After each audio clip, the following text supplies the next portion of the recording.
प्राय लोग दूसरों में जीते रहते हैं, उनके पास इतना है, हमारे पास है ही ना है, उन्होंने इतनी तरक्की कर ली है, हमारे पास है ही ना है, पड़ोसी के तो 3 मकान और बड़े शहरों में है, हम तो टूटी झोंपड़ी में। लोग अपने आप में नहीं जीते और ज्यादा तरह से लोग दूसरों के अंदर जीते हैं, बहुत ज्यादा तरह से।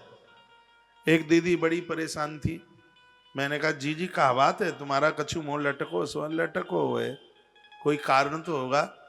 अरे हमारी बड़ी बहन के पास में ऐसी महंगी महंगी गाड़ी है, उनका मकान 350 गज में बना है, हम तो टूटी किराए की झोंपड़ी में रहते हैं, उनके पास इतना सा है, उनके पास 77 बीघा तो खेत है, हमारे पास तो कुड़ी ऊना है। और वो अपनी बहन के पता नहीं कितने ठाट बाट गिनाने में लगी, वो इसी में परेशान है, उनके पास ये, वो दूसरों में ही जीते रहते हैं, उनको इतनी तरक्की हो गई है।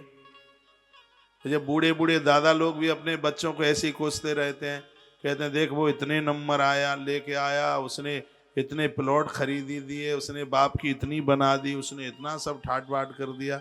डोकरियां कहेंगी देख ले वो बगल वाली बहू है, देख उसके घर में जब से वो आई है तब से तो इतनी तरक्की हो गई है, तू पाम फेरो, हमारे घर में क्या आई, घर का चौपट कर दिया।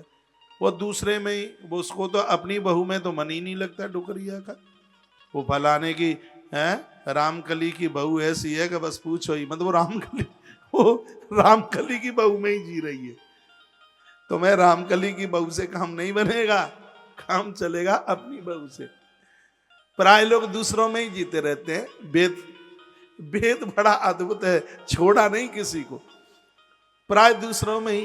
रामकली की बहू बाको तो उतरी आज तक का उन्हें ना सुनो, तू तो बिल्कुल बैसाख के खोता की तरह बोले। वो दूसरों में ही जिएंगे, अपना तो कुछ है ही नहीं उनका अपने पास, दूसरों में ही अपने आप में जीने की कोशिश कीजिए। इसलिए साधु की आंखें भर आई। महापुरुष ने कहा कि प्रभु मेरी वाणी आप में समाहित हो जाए, मैं जब भी चर्चा करूं तो फालतू की दुनिया की नहीं, मैं आपकी चर्चा करूं। हम लोग बड़े भाग्यशाली, हमसे दुनियादारी की चर्चा आती ही नहीं, भगवान की चर्चा में लगे रहते हैं सुबह से लेकर के रात्रि तक, परमात्मा की बातें करते रहते हैं। भाग्य है। वेद में कहा कि अपनी वाणी को ईश्वर में समाहित कर दो, और जिस दिन तुम अपनी वाणी परमात्मा में समाहित कर दोगे उसी दिन भगवान अपने आप को तुम्हारे अंदर समाहित कर देगा।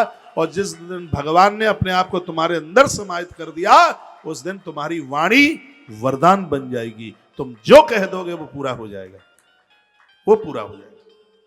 तुम्हारी बात यह प्रकृति